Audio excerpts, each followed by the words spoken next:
Okay, welcome. So this is your official introduction to the UN and its Sustainable Development Goals, or larger part of Agenda 2030, which embraces not only the Sustainable Development Goals, but the Paris Climate Agreement. And I went with the New York theme for the PowerPoint today. This photo, which I'm sure was Photoshopped, was during the time period when young Greta Thunberg was sailing into New York Harbor at the General Assembly last year, coming in for a large climate summit that was held during the General Assembly. And it makes for a beautiful photo, doesn't it, with the Statue of Liberty in New York in the background. So about the United Nations itself, it's an international organization of 193 sovereign states, founded actually in June 1945, but ratified and officially started on October 24th, 1945, basically to ensure that there would never be another world war. Primary function is to maintain international peace and security, although also the UN promotes social progress, better living standards, human rights, and freedoms. I'll go a bit more deeply into the purposes of the UN as we go throughout the presentation, but mainly, as I noted, maintain international peace and security, but also the idea of developing friendly relations and the rule of law among nations, achieving international cooperation in solving large-scale international challenges, and promoting human rights and fundamental freedoms for all without distinction to race, sex, language, or religion. And finally, to be a center for harmonizing the actions of nations in the attainment of a better world. Headquarters, as you probably already know, are in New York, and then locations were added in Geneva in the 60s and Vienna in the 70s, and then most recently Nairobi in the 1990s. In addition to this, you will see that the principal offices of the United Nations are all over the world. So yes, it is an incredibly diverse and incredibly complex organization. Over 44,000 employees, a majority of whom work in the field, truly a global organization, although as you will find as time goes on, New York City, UN headquarters, UNHQ for short, we love our acronyms. It's an incredibly vibrant place to be, and lots happens in New York. But you'll notice many things are centered and started out of Geneva or Nairobi or one of the various sub-offices around the world. So what types of groups actually do the work of the United Nations? And over on the left here, you'll see us, civil society, non-governmental organizations. We have our offices wherever we can find them, in Midtown Manhattan or out of our homes in upstate New York, or even Cleveland, Ohio. We work from wherever we can afford to work, and we try our best to work together. You'll hear more about that later. You'll see in the middle a picture of the Secretariat building, and that's where many of the UN staff are who work in the Secretariat. Although I'll note that UN staff are also now scattered all throughout Midtown Manhattan. There are entire floors dedicated to one particular building where UN Women is. UN Population Fund is in another building. And I know there are lots of people from UN Environment across 44th Street from the Church Center. So UN staff are different places as well. And then finally, the 193 member states of the United Nations each has what's called their mission to the UN.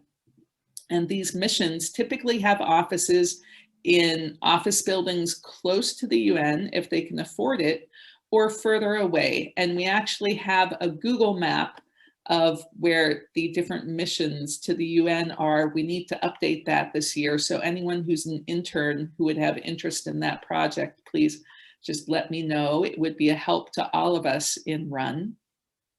And also the missions, they're called permanent missions to the United Nations, and countries who can afford to have an ambassador and then a deputy permanent representative to assist the ambassador typically a counselor, and a first secretary, second secretary, and third secretary to follow the various committees of the General Assembly. Sometimes they have various attachés, but some countries can only afford to have an ambassador and perhaps a deputy permanent representative. You'll see at the bottom here, these addresses can connect you with the various contacts of the mission, and these things are updated every year by the UN. It's actually, if you were more quickly just to Google United Nations Blue Book, that is the way to look up all of the ambassadors from the various countries. So how does the UN work? It is complex, but there are actually only 6 principal organs of the United Nations and constitute how it does its work. Now, one of the 6, the International Trusteeship Council and System, completed their task primarily, which was to help countries that were moving out of a colonized situation into a decolonized reality. And so there is still a wonderful large trusteeship council room at UN headquarters, but they have mostly completed their work. So I didn't attach them to the line here. But the 5 active principal organs are the General Assembly, the Economic and Social Council, the Security Council, the Secretariat, and the International Court of Justice. These are based in New York, except for the International Court of Justice, which is located. Does anyone want to jump in and tell us where it's located? The Hague? Yes, thank you, Jim. It's in The Hague in the Netherlands. So I'll do this now and again just to make sure we're all awake in case my shirt doesn't keep us all awake. Now, as we delve more deeply into the UN system and these 6 principal organs, you'll see it's a lot more complicated than it first appeared. But you'll be hearing more about this later. And I will just note that you can get yourself a copy of this poster online and then also by hard copy in the Information Center in the basement of the UN building, the General Assembly building, or over at the Department of Global Communications once things open up again. So the General Assembly is the main deliberative, policymaking, and representative organ of the UN. It's where each member state has a seat, so 193 countries, 193 votes. It meets under its president or the Secretary General, currently Antonio Guterres. And this is what meets in regular yearly sessions, the main part of which lasts from September to December and then resumes in January until all of the issues are addressed. So the Secretary General leads and supports the General Assembly. There are 6 committees to the General Assembly. Oops, getting ahead of myself here.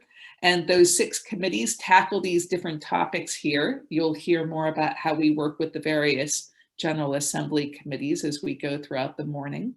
And through Run Religious at the UN, most people work with the 2nd and 3rd committee, sometimes with the 1st committee as well.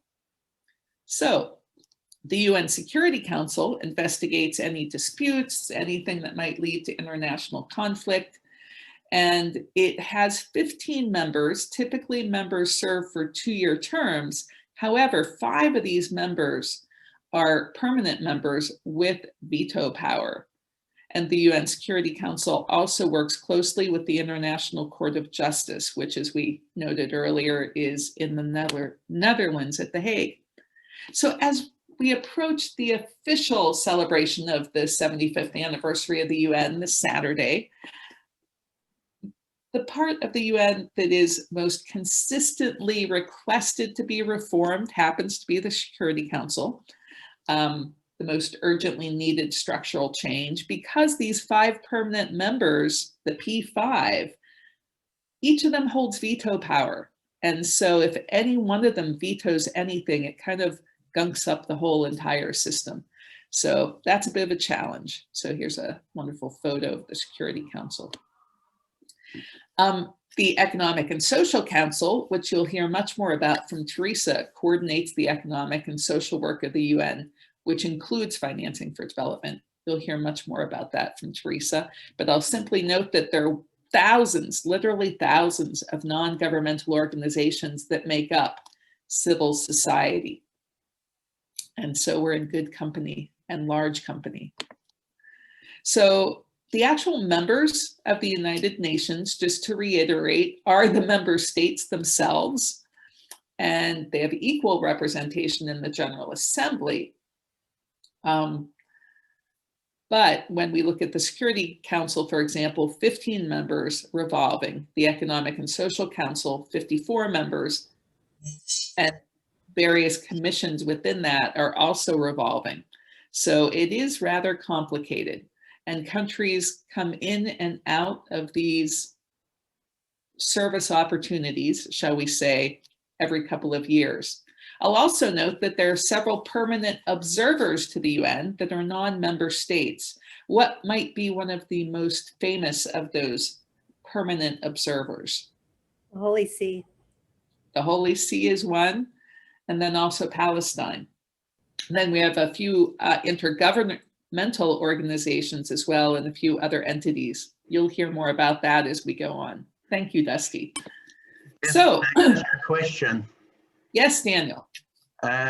Why is the Holy See as an observer mission counted into the 193, and Palestine, who is also an observer mission, not counted, because then there would be 194?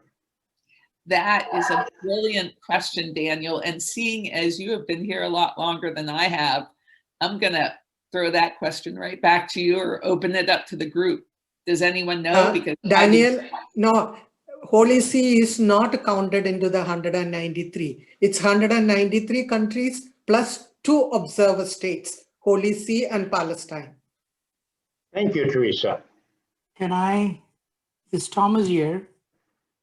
I asked this question from the permanent mission of the Holy See, and they said their decision to be a permanent observer was a decision made by them. It was because they do not want to vote on critical issues, and they chose to be a permanent observer without voting. Whereas Palestine is there, it doesn't have a voting power. So this was a decision they took by themselves to be an observer. Thank you, Thomas, and welcome. We're glad you're with us this morning. It's just 2 years ago that UN started flying the flags of the 2 observer countries. Ah, wonderful. Thank you, Teresa, for that. And it should be noted as well that none of the other faith traditions on our planet, other than the Holy See, are invited to have permanent status. So that is something else that is requested oftentimes in terms of reform or broadening of the UN. So why does the Vatican get special treatment, so to speak? I can answer that as a lawyer, because the Holy See is a country.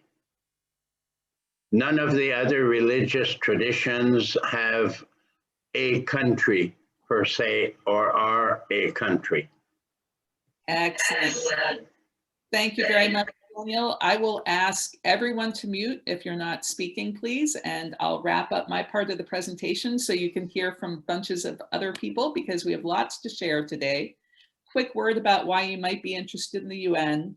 And those of you attending, please know that you'll get copies of these PowerPoints, so you don't need to catch everything.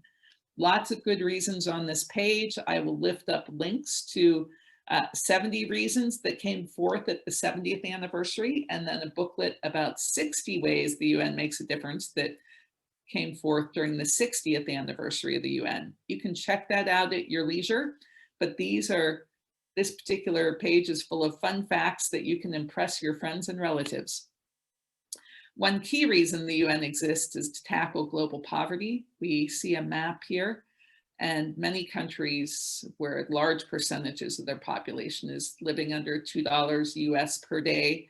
This is even shifting with our current global pandemic of coronavirus. So lots of work to be done and lots of energy, fortunately, to do it. So when we look at those other purposes of the UN, developing friendly relations among nations, achieving international cooperation, and to be a center for harmonizing the actions of the nations, the UN created all these different organizations between its founding in 1945 and the turn of the century, and they were all off doing great things, but they were oftentimes overlapping efforts, not really stepping on each other's toes necessarily, but definitely duplicating efforts. And so as we move towards the turn of the century, the new millennium, the UN decided they needed something akin to a strategic plan. So they came up with the Millennium Development Goals, which for the first 15 years of the new millennium were a big plan, some large goals like eradicating extreme poverty and hunger that they wanted to work on together. And great things were accomplished during the first decade of this new century, but also the way the Millennium Development Goals were set up were challenging because it was mainly many of the countries of the global north imposing these goals on the countries of the global south, committing to fund it, but then not necessarily coming through with the funding. So even though there was great work done, especially in regard to reducing child mortality, there needed to be a change. So then fortunately, after the Rio Plus 20 conference in June 2012, there was a post-2015 development agenda, many meetings that some folks on this Zoom were involved with. And you'll see links to some of those meetings on this page. And they moved towards the 17 sustainable development goals that were accepted in September 2015 unanimously by all 193 nation states. So here they are, our sustainable development goals, providing a great framework for change, although there are also wonderful critiques of them as well. And you will get to know these lovely goals as you go throughout your time here at the United Nations.